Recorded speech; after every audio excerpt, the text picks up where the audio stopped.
ിരിക്കുന്ന രക്ഷിതാക്കൾക്ക് അള്ളാഹു ആഫിയത്തുള്ള ദീർഘായുസ് നൽകി അനുഗ്രഹിക്കുമാറാകട്ടെ.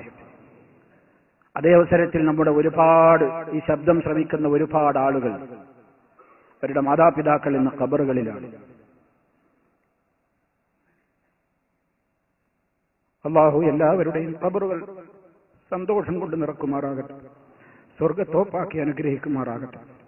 നമുക്ക് വേണ്ടി പ്രയാസം സഹിച്ച നമ്മുടെ മാതാപിതാക്കൾ, മരണാനന്തരവും പ്രിയമുള്ളവരെ, നമുക്കവരോട് കടമയുണ്ട്.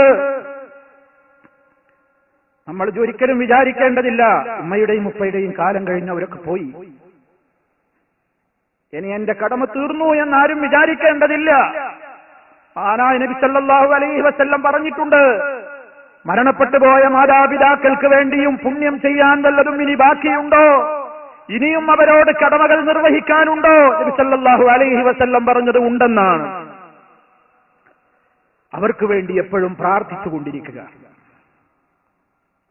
മാതാപിതാക്കളുടെ ഖബർ സന്തോഷത്തിലാക്കുവാനും അവരെ ജഹന്നമിൽ നിന്ന് രക്ഷപ്പെടുത്തുവാനും ഖബർ ശിക്ഷയിൽ നിന്ന് മോചനത്തിന് വേണ്ടിയും അള്ളാഹുവിന്റെ കാരുണ്യം അവരിൽ ചൊരിയാനും അവർക്ക് പാപങ്ങൾ പുറത്തു കൊടുക്കുവാനും വേണ്ടി നിരന്തരമായി പ്രാർത്ഥിച്ചുകൊണ്ടിരിക്കുക, അതവരോടുള്ള കടമയാണ്.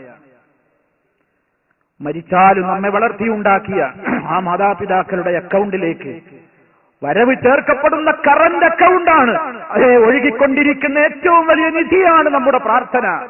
മറന്നുപോകരുത്. പല മക്കളും ഇന്നത് മറക്കുകയാണ്.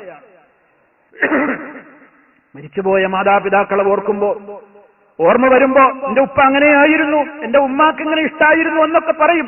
ഒരിക്കൽ പോലും ആ നേരത്ത് പോലും പറയൂല അല്ലാഹുമ്മ ഗ്ഫിർ ലഹു, എന്റെ ഉപ്പാക്ക് പുറത്തു കൊടുക്കണം, എന്റെ ഉമ്മാക്ക് പുറത്തു കൊടുക്കണേ എന്ന് ഒരിക്കൽ പോലും ആ നാവ് കൊണ്ട് പറയാത്ത എത്രയോ മക്കളുണ്ട്. അതല്ല സ്നേഹം. സ്നേഹം നീ അവർക്ക് വേണ്ടി പ്രാർത്ഥിക്കലാണ്. ആ പ്രാർത്ഥനയിൽ ഒതുങ്ങരുത്. അവരെ മറമാടിയ ഖബറുകൾ നിനക്ക് കിട്ടുമെങ്കിൽ എപ്പോഴെങ്കിലും ഒന്ന് പോയി സിയാറത്ത് ചെയ്യണം, എപ്പോഴെങ്കിലും ഒന്ന് പോയി സിയാറത്ത് ചെയ്യണം. അവരുടെ ഖബറിന്റെ സമീപത്ത് പോയാലും ഇല്ലെങ്കിലും എപ്പോഴും പ്രാർത്ഥിച്ചുകൊണ്ടിരിക്കണം.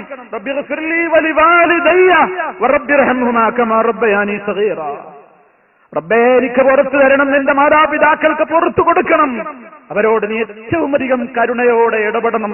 എന്നെ പരിപാലിച്ചതിന് തുല്യം നിന്നോടേ എനിക്ക് പകരം കൊടുക്കാൻ കഴിയുകയുള്ളൂ, എന്നെ കൊണ്ട് സാധിച്ചിട്ടില്ല, സാധ്യമാവുകയുമില്ല.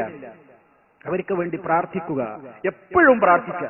5 നേരവും പ്രാർത്ഥിക്കണം മക്കളെ, 5 നേരവും പ്രാർത്ഥിക്കണം.